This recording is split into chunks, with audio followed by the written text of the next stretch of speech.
for the past couple of years, we've been working on a lot of blockchain project implementations with Dubai Smart Government and a lot of the government entities. These are typically use cases across multiple verticals. We are doing use cases around real estate, aviation industry, financial reconciliation and settlement of funds, a lot of use cases around a lot of verticals. While we were doing these projects, we realized that 2 to 3 years down the road, every organization is going to be part of multiple blockchains.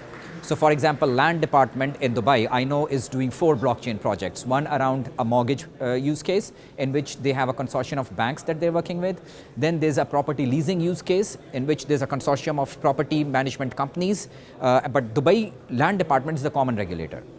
Now the situation is 2 to 3 years down the road, every organization is going to be part of multiple blockchain consortiums.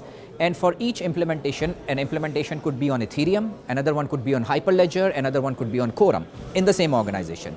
Now, if these organizations, their ERP systems are tightly coupled with the blockchains, it's going to become a very, very messy architecture. That is one reason.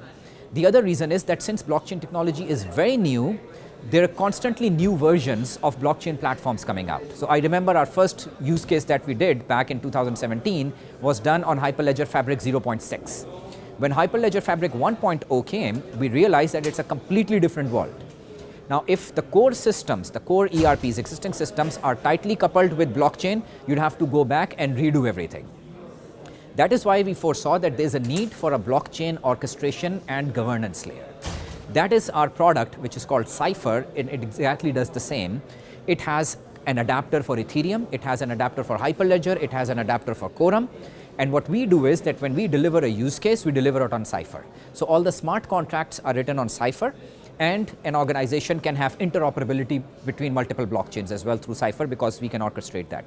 The other thing that is missing in the blockchain space right now is that a lot of things, even deployment of smart contracts, are done through command line prompts.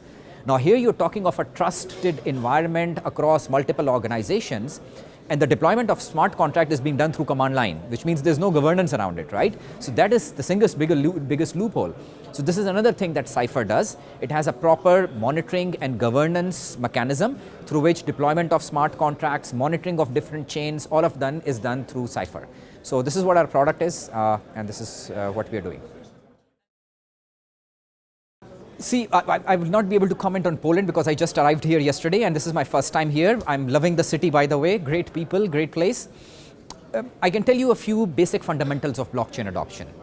So in other parts of the world, we've seen that countries and cities where the drive of blockchain adoption is right from the top, from the leadership of the country or city, their adoption is much faster. Dubai, Estonia, Malta, even Singapore now. Why are these countries and cities making such a big headway as opposed to others? That's because their leadership is committed to this technology. So I think in a country like Poland as well, unless the regulators get involved, unless the government gets involved, it will be very difficult for different industry players to adopt blockchain. If you're expecting 5 banks to solve a problem through blockchain, they will not do it because they're competitors, right? Why would they sit across the table to solve a problem, right? So unless the central bank says that, guys, we need to do shared KYC or an AML use case on blockchain, it'll be difficult. And the same role will have to be played by other regulators as well.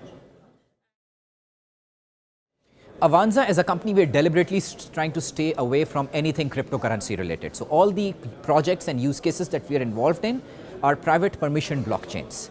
So since that is not an area that we're focusing on, I cannot comment on the cryptocurrency side of things, but there is serious value that can be derived from blockchain as a technology for reasons of trust, transparency, and efficiency. So multiple organizations can come together and solve this problem of trust, transparency, and efficiency through blockchain. And in this case, I think blockchain is a game changer. It will definitely change a lot of way organizations interact with one another.